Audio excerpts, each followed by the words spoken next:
What's going on, everybody? Welcome back to the Round 2 podcast. This is your host, Nikki Corbett, and I am once again recording from my closet. We're still getting things in motion up here to have a more studio-like environment, and also we're going to be getting on YouTube, and I'm really excited. And I also noticed that I keep saying we, and we is me. We is just me. So, in case anybody was wondering, we is me. Today I have a college friend of mine on the Zoom with me. His name is Steve. So we've known each other now for like 20 plus years, which is crazy thinking that it's been that long since our college days. But I'm really excited to talk to him. He has a very interesting story. As he is telling it, I'm going to be hearing so much of it for the first time. I'm sure, as many of you know, with college friends, a lot of them are people that you keep in touch with intermittently. And Steve is one of those people that I've had the pleasure of reconnecting with over the years, on and off, because we have a lot of good mutual friends. So I am very excited to let him introduce himself and share his journey with us today. Hi, Steve. Hi, Nikki. Great to see you. Still in the closet. You look good. Thank you. I appreciate you asking me to join this podcast. And like I said to you before we started recording, when you first asked, before I committed, I wanted to listen to what you were doing and see what it was all about before I committed. And I absolutely love what you've done thus far. I've listened to everyone as they've come out on Monday mornings. And I think you're a natural at this. So again, I'm just humbled that you wanted to ask me and to participate. So I'm excited. Well, good. I'm excited to have you here. Thank you. So yeah, I'm Steven. College days known as Steve, I guess. My adult days go by Steven in a weird way. Gosh, that's funny. Add that to the list of things I didn't know. There you go. I'm 45. I grew up in San Francisco, in Marin County, actually. Went away to college down in San Diego, where Nikki and I became friends with our circle of friends. That was 25 something years ago. We probably first met. It's crazy. So, when I graduated from college, I moved up to LA to pursue the entertainment industry, and I've been here ever since. I've been carving out a career over the past 23 years since we graduated, which is just mind-blowing to me. So it's absolutely nuts. I'm just shaking my head speechless as you're saying that. Oh my God, I know, I can't believe it. I currently live in Hermosa Beach, just outside of LA. Been down in the South Bay for maybe 12 years now. Absolutely love it. I'm close enough to LA to be there whenever I need to for meetings and whatnots, but outside of that, that bubble. And I really love that. Let's see. I am a son. I am a brother. I am a boyfriend. I am a dog dad. I'm a dog dad. I'm a dog dad. No kids for me, but 2 dogs, which are awesome. And if you follow me on Instagram, all I do is post quick little stories of them running with just some kind of music. Usually it's like Dr. Dre or some hip hop or something. As it should be. So, I think so much of what I want to talk about and focus today is an incident that happened to me about 4 years ago now that really changed my life for the better. Even though I wouldn't wish it upon my worst enemy what happened, I wouldn't trade the experience and what I've got out of it for anything. And, so let's see, June 24th, I'll just start in, right? Yeah, so go for June it. 24th, 2018, I was competing in a triathlon, the Hermosa Beach Triathlon, which I'd done a handful of times before. So it wasn't this, first time thing. And I was going through a weird time in my life, right? So I was at the time separated from my then wife, now ex-wife. We were going through a really challenging time. I decided I wanted to stop drinking and go on this really extreme healthy kick, which I did.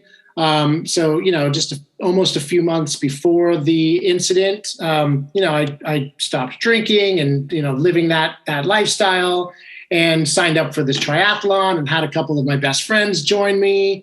And I was feeling really good, and the triathlon, as you know, is a swim, bike, run. Is it that the order that it's in? It's swim, then run? Yep, in that order. And the first leg was the swim, the ocean swim, and everything went smooth. Got out of the water, got to the transition area, jumped on the bike. And about halfway through the mileage on the bike, and it's a sprint tri, so it's not like Ironman status. We're just talking very manageable. But it's a sprint, so you're just going and going and pushing yourself as hard as you can. And about halfway through the bike, I started feeling this weird tingling sensation in my left arm. And I thought really nothing of it, other than, maybe the bike that I borrowed from a friend, I wasn't sitting right and I wasn't adjusted right. Did it feel like your arm was falling asleep, kind of? Yeah, it was exactly that. It was like this tingly, like it was falling asleep. And I just thought like the bike that I borrowed wasn't working well. And then I started getting some pretty major pain in my upper chest, which felt like, pressure. And so the story I told myself was that I was getting a cramp, and that's what all this biological stuff was going on.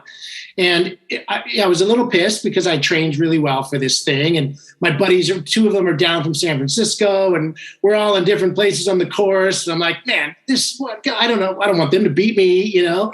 And so I finished the bike part and I put the bike down and I'm heading off for the run, the third leg. And I didn't get maybe a mile, probably less than a mile into it when I started getting much worse.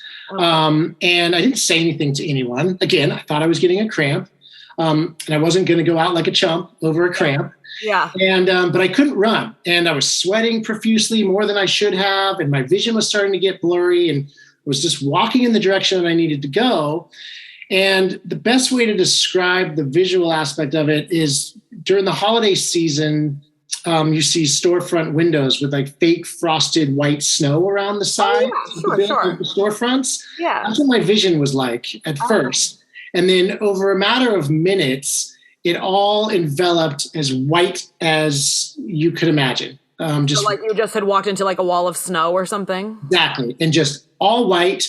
And that was the moment I fully collapsed to the ground and had a massive heart attack. And, I suffered, I had the Widowmaker, which is a heart attack that is the number 1 killer among men in the world.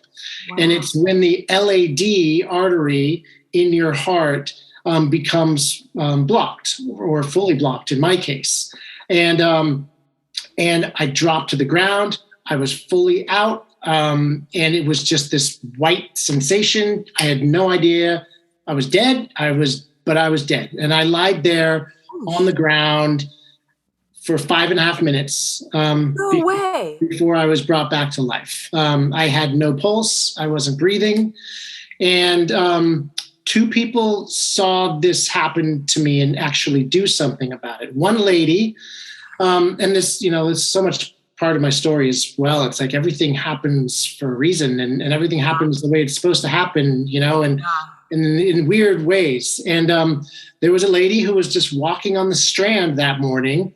She saw me collapse. She was the first one to rush over to me, saw that I wasn't breathing, had no pulse, called 911 and began chest compressions. Well, she was an ER doctor. Oh my gosh. Who just so happened to be walking by at that exact moment. Yeah. A second person was competing in the triathlon, stopped the race because there was a crowd gathering around me.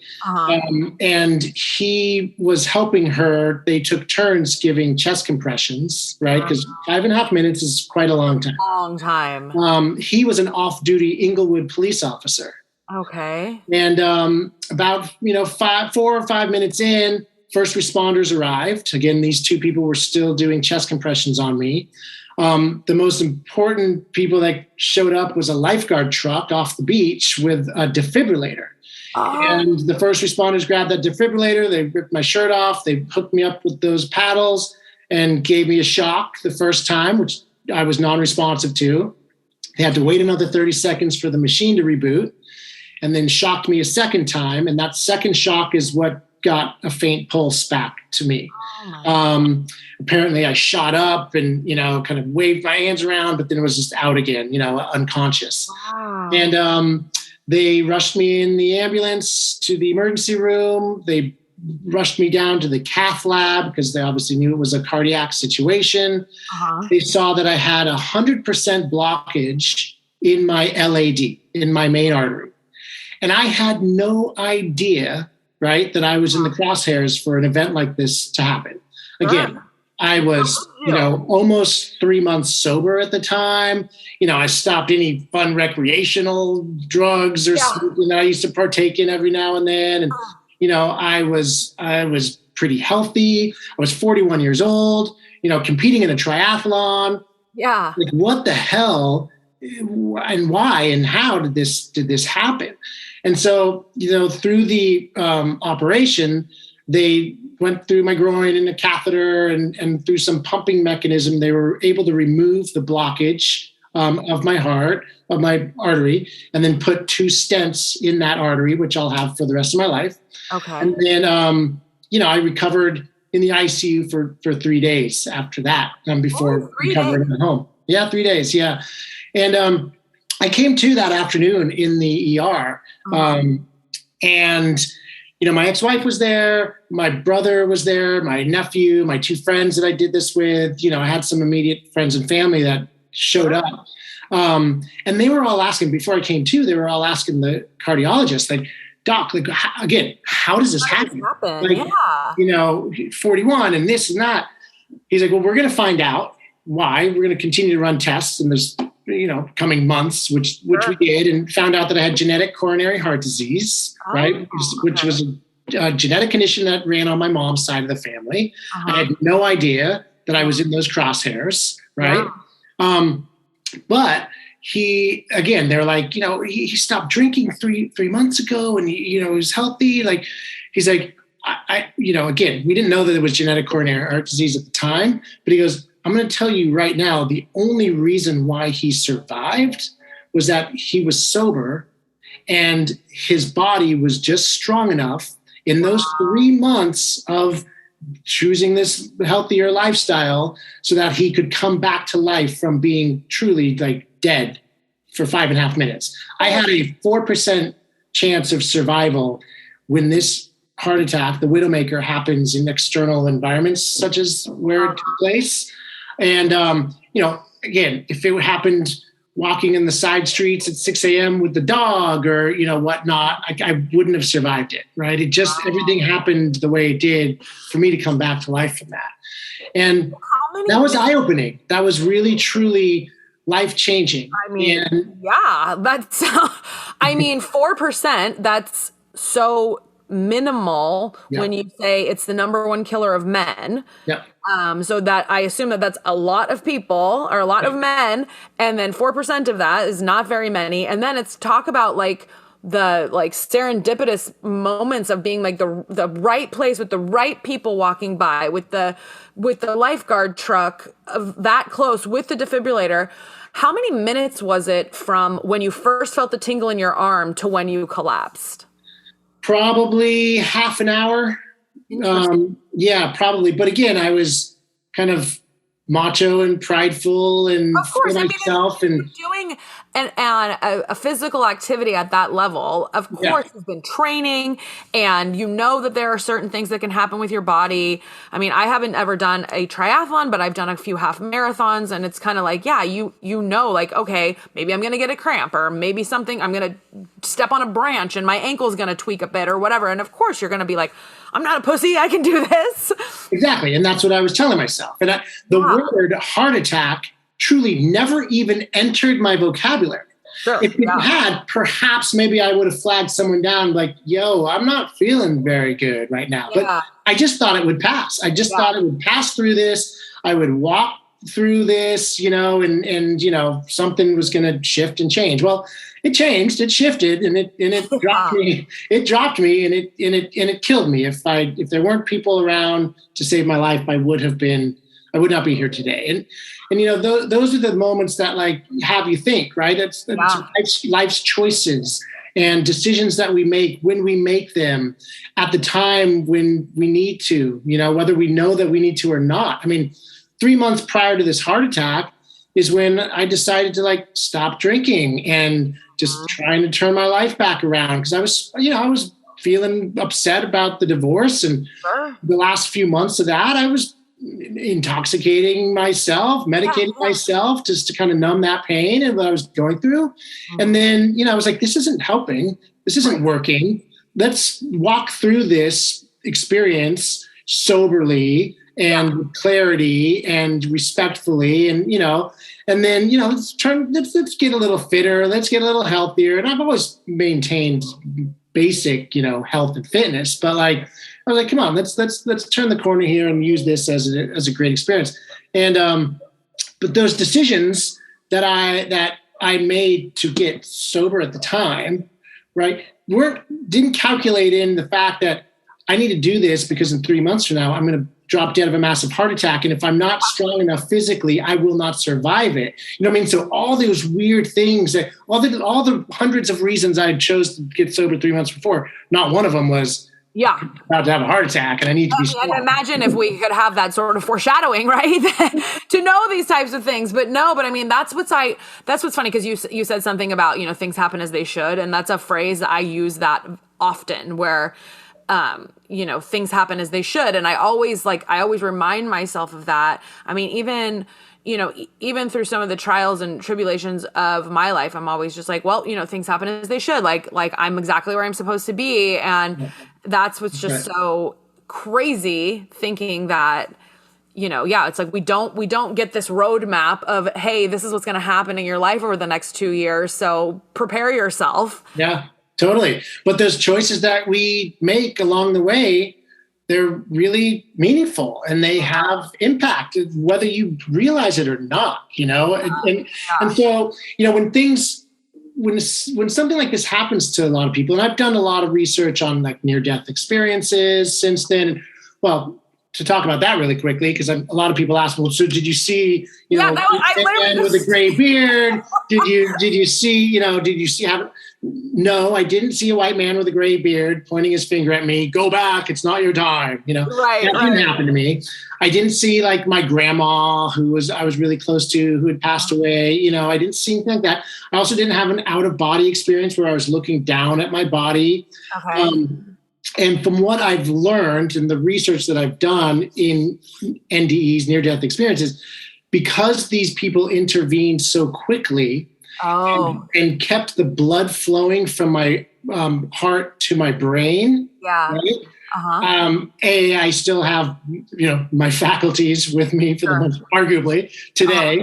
But also, I had the oxygen going. So I didn't have this full separation of consciousness or whatever it was. Now I was dead. I was 5.5. I was coded out. I was not alive at that time. So anyway, my near-death experience was very peaceful. It was beautiful. Like I explained, described it as just white, and that's all it was. It was maybe the white light, maybe that's what it was. I don't know. But I was here 1 minute and I was gone the next. So then after that, what's the next thing you remember?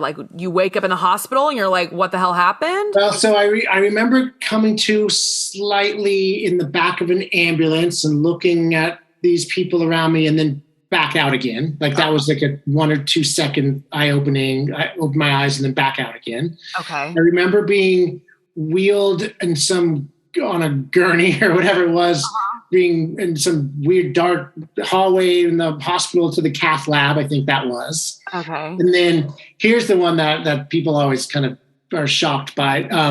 When I was under, and they were putting the stents in, or at some point in that process, I actually flatlined 4 more times, through that time. So they had to revive me 4 more times in this process, right? Yeah. A total of. And the last time, I guess they thought they needed to revive me. I was on the operating table, and I guess I was still awake because the shock from the paddles, I was awake from, or it woke me because I shot up off the table screaming, "Oh shit!" like an expletive, and then it knocked me back out again from the pain. Oh, So jeez. when I met the doctor later that afternoon, he's like, "Yeah, you didn't like one of those things I did to you," and I was like, "Oh my god, I remember that, right?" Like Oh, I wow. remembered that, like that pain that I had. But then it was like I came to that afternoon and saw people around me, and I was really confused. I had no idea. I was like, "Where's my bike?" I was in like triathlon mode still. Like I had no idea. Where's my bag? Where's my backpack? Where's the what happened? I didn't know anything that was going on, and Yeah. I was told that I had a massive heart attack, and then saw people around me, and then talk to the doctor, and it was just like those first 3 days were in the ICU were a little bit fuzzy, certainly the first couple. Yeah. But then I went home and recovered for easily a couple weeks before I really got active again. Yeah. I was gonna say, were you super sore from all of the I was chest very sore. I mean, I had a couple broken ribs from them doing God. the chest compressions. I had everything hurt, and I felt fragile. I just truly felt vulnerable and fragile, but I also felt alive. Like for the first time in a long time, I felt alive. That is a really cool way to describe it. Well, everything, and I wish I could say it still lasts today for plus years later, but it's not. But those first couple of weeks, everything was in Technicolor. Like the grass was greener, the flowers were flowerier, and everything just felt like it was in Technicolor. And I remember this turning point in my life was a few days into this healing process at home. I was sitting outside. It was July, early July at this point. The sun was shining, and I just felt like, again, so alive and so happy, and the sun was shining, and I was like, this biggest smile on my face, right? Like, fuck yeah, I'm still here. God, I can't believe this. And then like instantly collapsed to the ground in tears of like, oh my God, I can't believe I'm alive. Like it was just the high and low of that thing maybe hit me for the first time in that moment. Sure. And, still maybe not really wrapping my head around why I'm still here and why, what's my purpose, all those existential conversations you can have with yourself. And I still do, right? We all probably do. Sure. But it was at that moment I was like, oh my God, I'm just so grateful to be alive. And like, what do I want to do with that? I remember there's the cardiologist's words echoing in my head, like, you wouldn't have survived this if you hadn't stayed sober. Like, and I knew me, like I just wanted to get right the ship, at the time. And I never wanted to stay sober for the rest of my life. I liked my, existence, and, I liked being able to party with my buddies and this and that. But like,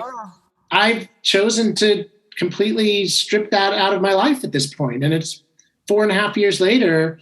I haven't had a drink or anything like that in that amount of time. And it's the best decision I've ever made in my life, like truly the best decision. And that wouldn't have come if I hadn't have had all this go down the way it went down, from the divorce, the separation, the heart attack, the recovery. This all happened in like a 6-month stretch in 2018, mind you. Like the worst 6 months of my life, it was like, oh my God, what is going on?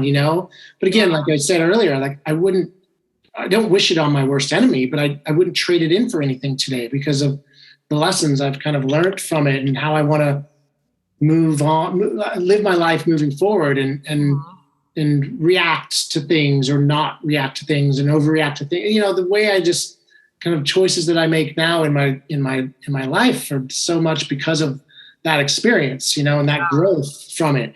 And people say all the time too, like, there's two paths, right? Like you can have an experience like this and choose one like I have, like, all right, great. Like I want to live my life with clarity and soberly and, and all that. Or like, well, fuck it, excuse my French, but like I could be dead tomorrow, right? Yeah. Like I'm going to do whatever I want, and live however I want and eat and drink however I want. Like you could do that choice too. And that's all you. That's to each their own.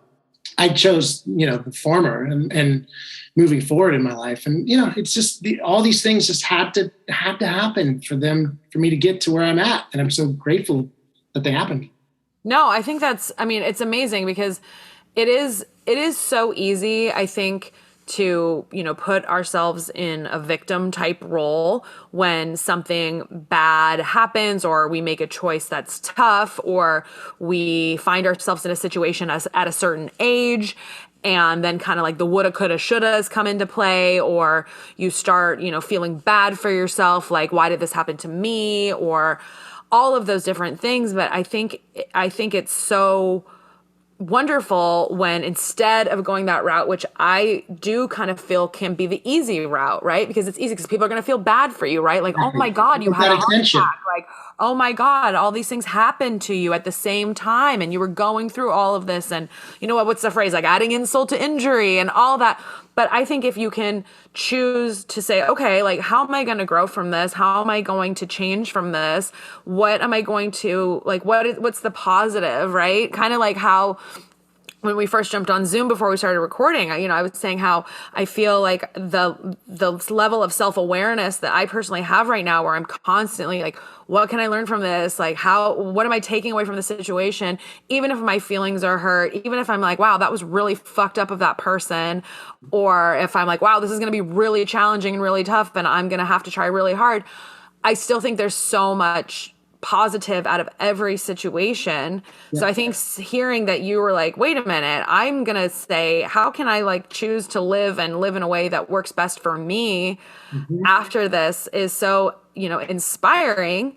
And then also not like falling into that victim mentality of like, oh my God, why did this happen to me? Woe is me, because you can't go back and change it. It happened, you survived. Right. So it's like, how are you going to move forward and live the best life for yourself?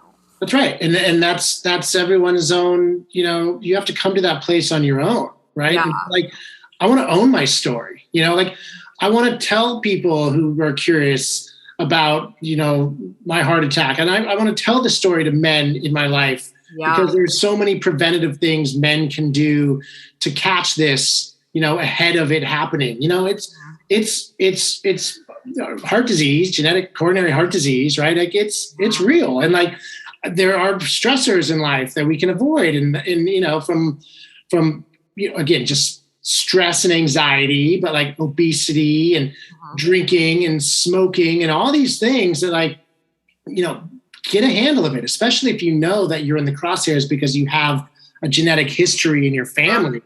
Like, guys, like get ahead of this stuff.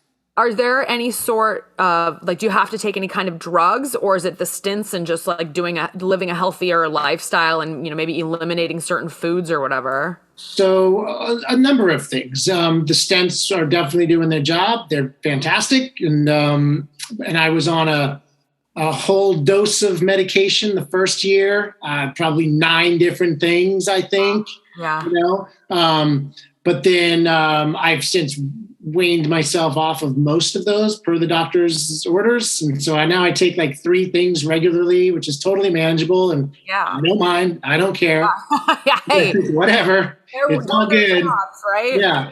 But the healthy choices too that I've made, I mean, again, I had the mindset, certainly my 20s and leading into my 30s, where I was like invincible. You know what I mean? Like I didn't have a lot of consequences in my life, or just, okay, I got in trouble here or there for this or that, but like, I never really have to own up to that kind of stuff. So I ate whatever I wanted to eat. I drank whatever I wanted to drink. I worked hard, played hard. That was my mentality and my philosophy. And that's not sustainable. Yeah. It's just not. Like I am, mortal, right? Like I can drop dead in a heartbeat at any moment. And so can you. And like, not you, but like general you. Oh, of course. Yes. So, and so, just to be clear. And so it's like, I like moderation is just so much of a bigger thing for me now. Like I haven't like eliminated anything from my life, but I'm probably 85% vegetarian now, So like I've cut out the majority of like red meats and even meats in my life. Like, now mind you, if I crave a steak, I allow myself to have one. If I crave a burger, I allow myself to have one. But because I eat it so less now, I don't crave it as often either. Right. Isn't that such a phenomenon? Like, no, it's fantastic. I mean, I always remind myself of that when I realize, especially like sugar, I'm not like a candy type person when it, I am.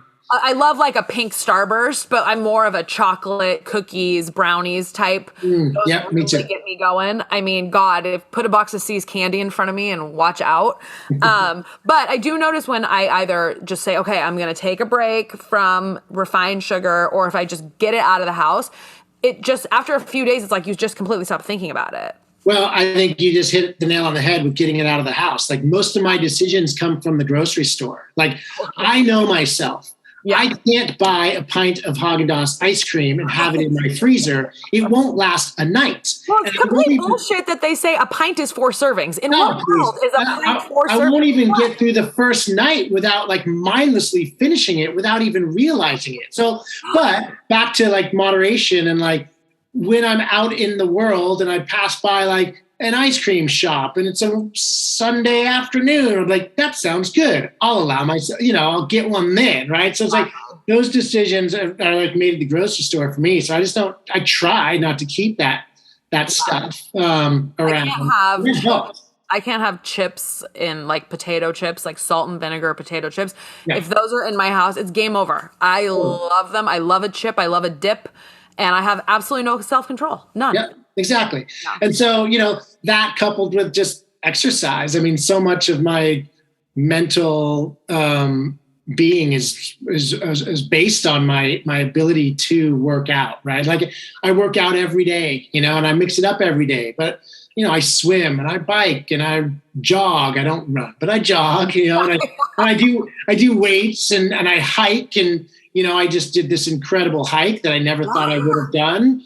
I know. I mean, I need you to tell me about that because that is such an accomplishment. Yes, thank you. So I just finished last month. I did the John Muir Trail from start to finish. And how many miles is it? 214 miles. And about 48,000 combined feet of vertical climb. Wow.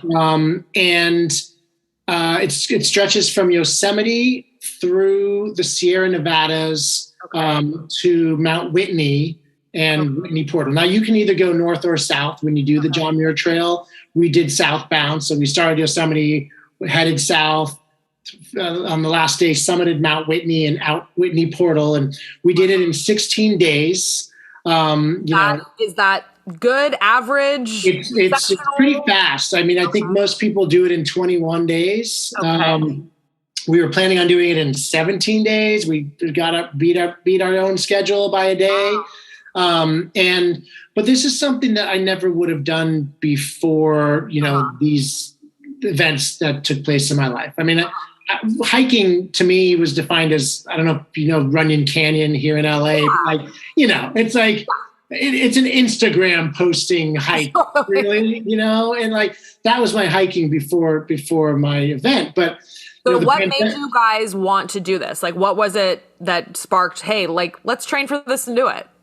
So the pandemic happened, right? And we all kind of shifted what we were able to do, right? Like gyms closed at one point and but I was still able to like get out more and go for long walks and go for long hikes. And so I got really more involved in hiking, genuine hiking, during the pandemic for more than ever. And then my best friend that I grew up with, Justin, he had a really bad tragedy in December where his wife was killed. She was struck by a car walking on the side of a road and killed. And their son, my godson, was with her, but fortunately was walking maybe 10 feet behind her, just lollygagging, looking at a flower or whatever he was doing. And so he while he witnessed this happening, he was not hit. And so just an unbelievable tragedy that it was just so hard to deal with. And so his father-in-law, her father, they always wanted to do this John Muir Trail. right? They had talked about doing it together. Uh-huh. And through the healing process, Keith is the father-in-law's name, decided he wanted to do this in her memory. Oh. And so Justin and Keith were going to do the John Muir Trail, and they thought to invite me and ask me, thinking that this might be something I'd want to do with them. And I was all in. I absolutely, I would love to do this with you guys. I appreciate you asking me. This is going to be great. Let's do this. And so we got the permit lottery system and got the dates that we wanted to do. And can you only do it on certain dates? Because I imagine that the weather could get pretty intense in the wintertime. Yeah, there's definitely seasons that you have to do it in. It's mostly May through October, maybe. Okay. Yeah. So we wanted to be on the summit of Mount Whitney on September 15th, which would have been her birthday, right? In her memory and in her honor. And we accomplished that, right? So we started 16 days before August 31st, headed southbound, and we were on the summit of Mount Whitney. It was such an incredible story. It was, the last stretch of this 16 days of just this grueling grind and just mile after mile, it was insane. But we broke our camp at the backside of Mount Whitney on at 1:30 a.m. on September 15th, packed up our gear, put our headlamps on, summited Mount Whitney, which is the tallest mountain in the lower 48 states, in the dark with the stars, with our headlamps on, and got to the summit about maybe 45 minutes before the sun rose, watched the sunrise again on the tallest mountain on the lower 48 states. And I was there to record and take video of Justin scattering Annie's ashes on top of that mountain. And it was just this magical, just unforgettable experience, and I'm so glad to be a part of it with them, and they're family to me, Sure. But again, these things that I'm doing today in my life, right? I never really were doing at this level. Yeah. Or the thing that happened to me on June 24th, 2018, and I don't know.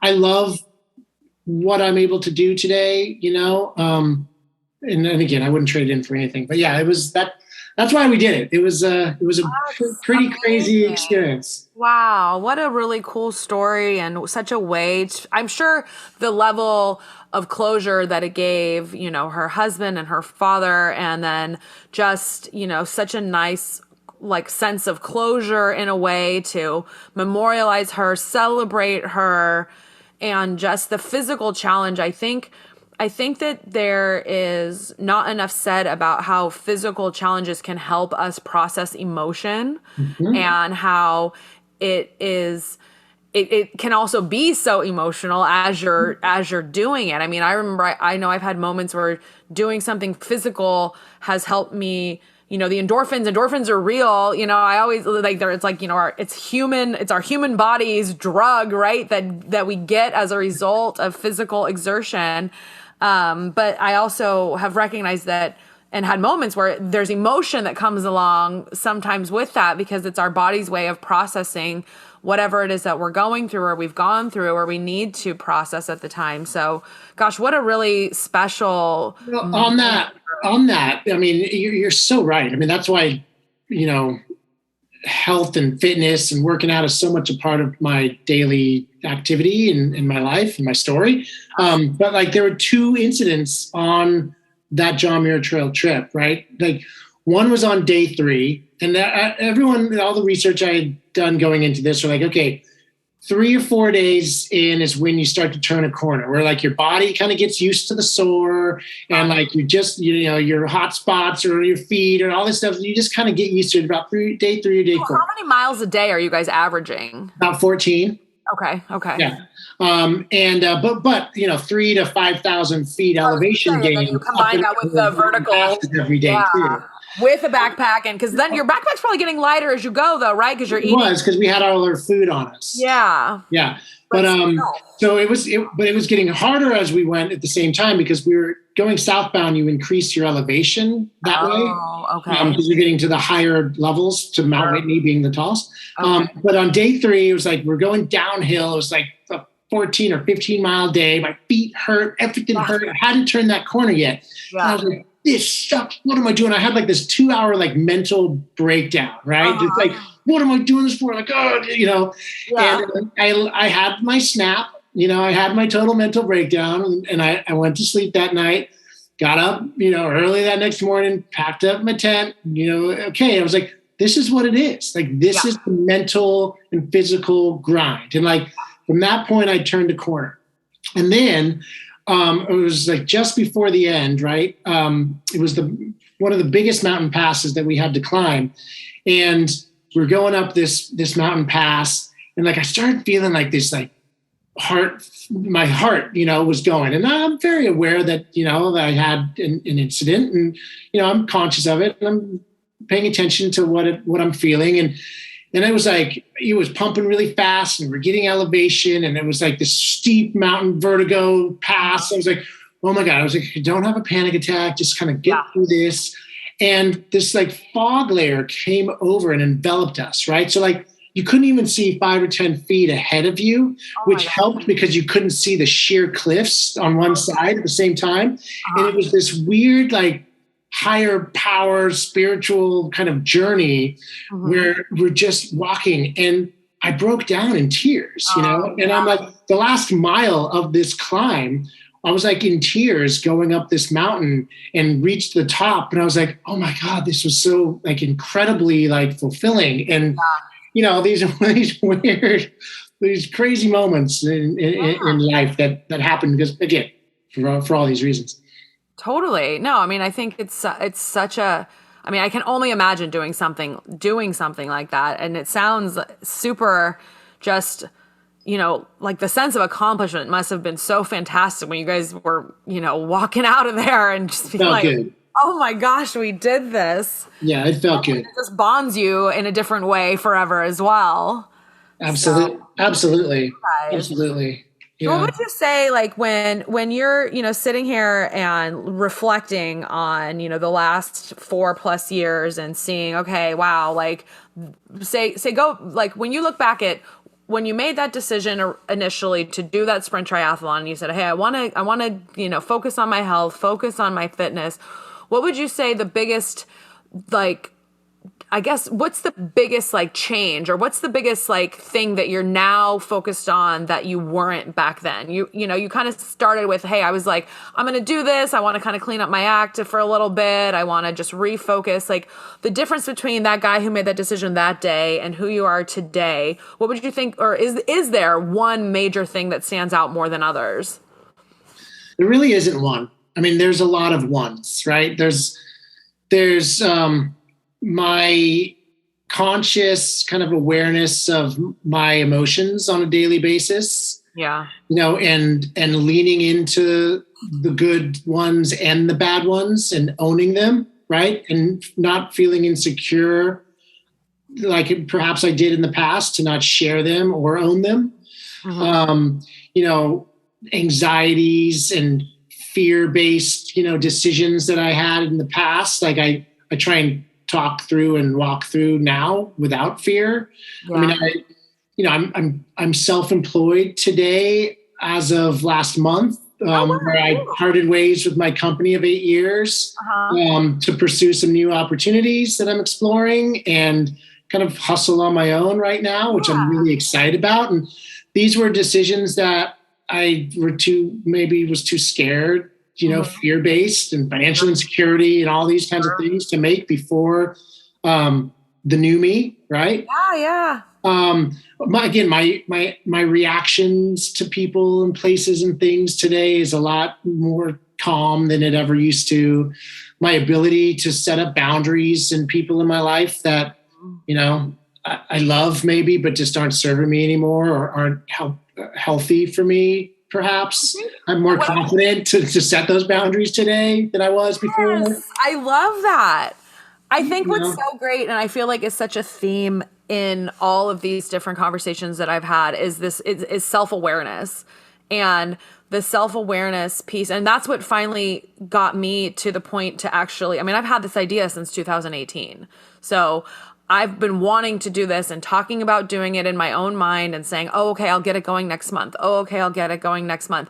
And then also while simultaneously taking absolutely no steps to get it going next month, right? Yeah, sure. And the self-awareness that I found this year, I feel, I don't know, it's so hard to explain this, but like I can feel it that I have finally gotten out of my own way. Mm-hmm. And when you said like fear-based decision making or fear-based thinking, that's kind of what jumped back into my head, was that I finally woke up one day and I was like, oh my gosh, I'm no longer standing in my own way, and I can actually feel that. Mm-hmm. And that has translated into all aspects of my life, whether it's finally doing this podcast, with how I'm being a leader at work, with same thing like you just said, like relationships with different people in life. And hey, is this serving me anymore? Does this make sense for me? It's awesome to have these conversations and feel like there are so many other people in the exact same situations. Absolutely. And sharing these stories too. I allow myself, and I know you do too, because I heard it on one of your first podcasts. You used the word, vulnerability. And I love Brene Brown, right? I'm sure you probably do. But like, I first really learned about that concept by watching her TED Talk, and like, I'm not ashamed of showing my vulnerabilities anymore, and like taking those chances. And back to the event, like I was here one minute and I was gone like that. Yeah. And so like, do I want to just live in fear and not do the things that I want to really do, or not be the person I want to be to the best of my ability? Yep. Because, I do. I want to make these, like, I was quite frankly really unhappy in my job, for the 4 of the past 8 years I've been there. But like, not my career, right? But my job. So it's like, come on, like do something about it finally. Like you could be dead tomorrow. You still want that on your tombstone, like exactly. Just take those chances. I mean, now we're adults with responsibilities, and we've got to be calculated sometimes. We can't just, maybe a little more pragmatic than we'd like to, and can't be quite as impulsive. And I'm not saying be impulsive and quit your job tomorrow, but like, plan it out and think about it, and like do it the right way and do it respectfully. And but those are behaviors that I didn't necessarily live by, before, because, it was how did it serve me? How was I best, what did I get out of it, and how could I manipulate the situation to serve me, and all those kinds of things. It's like, now I can take other people's, thoughts into mind, make these decisions, and can do it the right way. But that it just comes with growth, right? And the ability to grow and want to grow, really. Well, yeah, that the want, exactly. I mean, that is so true. It's to have to make up your own mind, to want to make changes to who you are, to be aware enough to know that, even some of the changes that you're making for yourself that are good, they might come along with some emotions that you aren't expecting. Yep. Whether it's like loneliness or sadness, or being like, wow, I've realized that this friendship is no longer working for me, so I'm going to stop putting effort in here. But then it's like, oh, great. Well, now who are my friends, or now who's my friend, or what happened there? It's funny. I was at the nail salon the other day, and there was this older woman who came in, and she had an appointment with the same tech that I go to right after mine. And the gal who was my nail technician, she was finishing and she was running behind because they were super busy in there that day. And she looked at the woman and she said, hey, I'm so sorry I'm running behind. And the lady, she's like, oh, I'm fine. I'm good. I don't have anywhere else I need to be later. And she glanced at my nails, and she said, oh, that's so fun what you've done there. And my nail tech says, oh yeah, she always does fun stuff. And the lady says, well, you only get this one trip. And I was like, oh my God, I say that all the time. Like those exact words. And I was just like, yes, like exactly, so that's great. Do what you got to do. Do what you got to do. And like, experiences for me are so important. I'm not a very materialistic person. I want experiences. I want to travel the world. I want those experiences. I know you like that as well. And you and your mom just had a great trip, recently. And those are the things that, if I grow old, right, and I can look back in my life, like I don't ever want to regret. It's like, those things. And it's like, do them now if you can. Yeah. Could be gone tomorrow. I didn't think when I set out that morning to go run the triathlon that I was not going to come home that day, but I almost didn't, you know? Well, I'm so glad you did. Me too. Thank you. You're welcome. Well, this has been such an enjoyable conversation. Thank you for sharing and being vulnerable and talking about all the things that you've learned. Thank you. It's been great. This has been fun. Well, do you have any social handles or anything that you want to share? No, I'm not that cool. No, all right. Sounds good. Well, like I always say at the end, if you want to follow me, you're welcome to follow me at Round 2 Podcast on both Instagram and TikTok. TikToks are fun. I don't know. I find a lot of recipes and a lot of people that make me laugh on there. So that's what I try to do as well. And thank you everybody again for listening and for being a part of this. And we will talk to you next week. Thank you.